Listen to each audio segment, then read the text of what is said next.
Okay, hello everyone. Here I want to provide a tutorial on how to block promo messages on Infinix Hot 40i device. Well, knowing how to block promo messages can help reduce distractions and prevent unnecessary notifications on your device. Promo messages often contain advertisement or marketing materials that may not be relevant to you.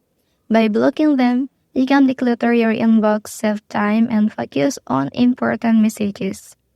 Additionally, blocking promo messages can help protect your privacy by minimizing exposure to potentially spammy or unsolicited content.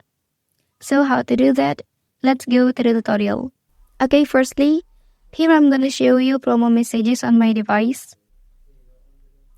Okay, so now the way to block them is simply long press on the message you want to block and then click the three dots here and select block option.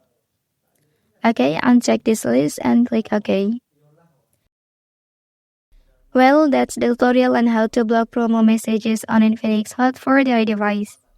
If you are helped by this video, don't forget to like and subscribe to get other information from this channel.